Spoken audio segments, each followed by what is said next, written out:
Ya, saudara, saat ini kita sudah memasuki awal tahun 2021 dan tentunya kita tahu bersama bahwa kita masih bersama-sama untuk berjuang menghadapi virus corona. Tidak hanya kesehatan fisik saja yang perlu kita tanamkan, tentunya kesehatan secara mental juga perlu kita untuk perhatikan. Karena jika kita tidak stres, jika kita sehat secara mental, otomatis daya tahan tubuh kita juga pasti akan meningkat yang akan membantu kita untuk bisa bersama-sama berperang menghadapi virus corona. Dan untuk seperti apa, bagaimana kita mengawali tahun tanpa kecemasan dan juga stres berlebihan. Saat ini Nitya sudah bersama dengan seorang psikolog klinis dan kita akan langsung berdiskusi dengan beliau. Kira-kira seperti apa untuk bisa menghadapi segala macam bentuk perubahan dan juga kemungkinan-kemungkinan yang mungkin akan terjadi selama masa pandemi COVID-19 di tahun 2021 ini. Ada Bu Cecilia Nirlaksitari, ini kita sapa dulu. Om Swastiastu, Bu Cecil, kabar baik hari ini? Sangat baik. Sangat baik, selalu bahagia supaya dental tubuh sehat terus ya Bu Cecil. Oke Bu Cecil, saat ini tahun 2021, nggak kerasa kita udah hampir setahun ya Bu Cecil ya, bersama-sama udah hampir lebih menghadapi virus corona ini. Bu Cecil, sebenarnya kenapa Bu Cecil masih ada beberapa individu yang sampai saat ini masih merasakan stres dan kecemasan? Itu faktornya apa penyebabnya biasanya Bu Cecil? Iya, dari kami itu ahli kami ini para psikolog yang tergabung di mitigasi ya, tim mitigasi Satgas Covid. Indonesia Bersatu. Ternyata kami melihat dari bawah ya, kami ke bawah mencari data, depth interview yang mendalam pada masyarakat. Ternyata masyarakat ini banyak tidak percaya dengan informasi.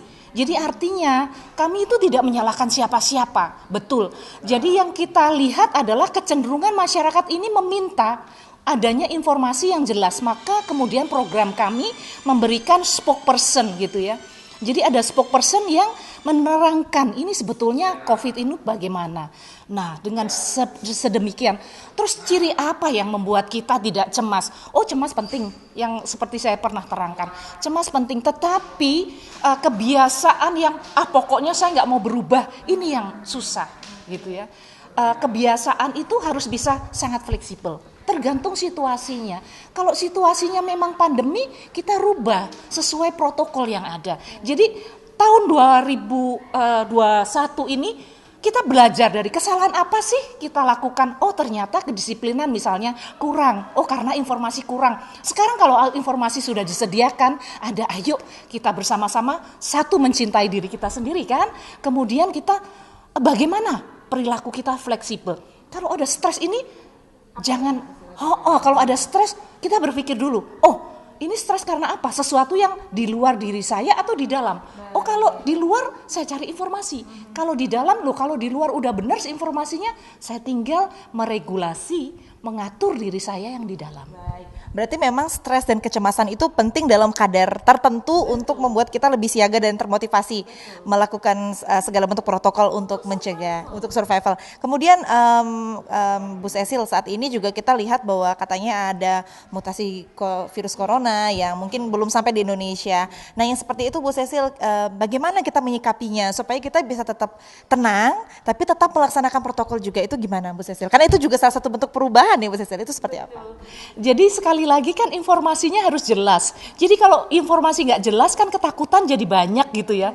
Kalau informasinya jelas, sudah di isolasi misalnya di Inggris ya. Lalu kita isolasi siapa? Isolasi diri kita sendiri. Misalnya, Mbak Nantia ngasih 1 meter ke saya gitu ya, kita pakai ini ya. Nah, ini salah satu protokol 3M itu terus harus kita lakukan 3M. Satu adalah memakai masker, kemudian mencuci tangan, lalu menjaga jarak. Dan inilah satu hal yang dari 2020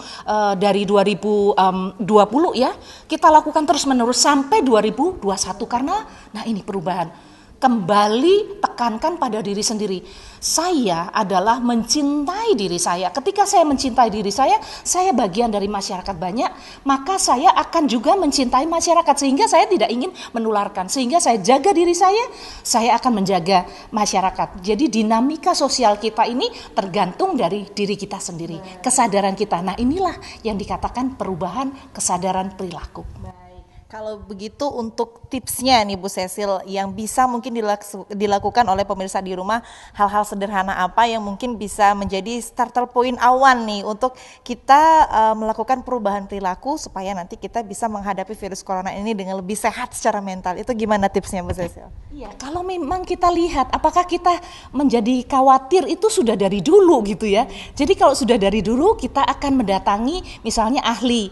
Oh, memang saya memiliki kecenderungan panik gitu ya.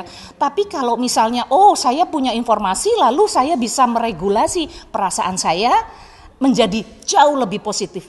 Jadi ingat bahwa perasaan pertama ketika muncul kesedihan, ketakutan, lihat apakah ini sudah dari lama ada. Kalau sudah dari lama ada, silahkan temuin para ahli. Tapi kalau ahli perilaku ya, tapi kalau ini tiba-tiba kemudian itu menjadi stres, ini biasa. Jadi fleksibel dalam segala situasi, kembali kebiasaan yang lama yang dulunya tidak melakukan protokol 3M, lakukan 3M. Sekali lagi, masker, cuci tangan, dan jaga jarak. Baik, luar biasa. Terima kasih banyak Bu Cecil. Mudah-mudahan kita di tahun 2021 ini bisa lebih taat dengan protokol kesehatan, lebih siap sehingga target perubahan perilaku itu bisa tercapai di tahun 2021. Yakin dan pasti. Yakin dan pasti. Terima kasih. Sukses terus Bu Cecil. Terima kasih untuk sharingnya hari ini. Ya saudara, itu dia tadi sedikit tips dari seorang psikolog klinis di tahun 2021 ini, bahwa kita selain untuk tetap melakukan protokol kesehatan dengan ketat, kita juga harus meregulasi diri, kemudian mengevaluasi hal-hal apa saja yang bisa membuat perasaan kita negatif, sehingga kita bisa lebih siap untuk menerapkan protokol kesehatan dan juga menuju perubahan perilaku yang lebih positif untuk bersama-sama menghadapi virus corona di tahun 2021 ini. Dewi Nitya, Jipayana Putra, Kompas TV, Gianyar, Bali.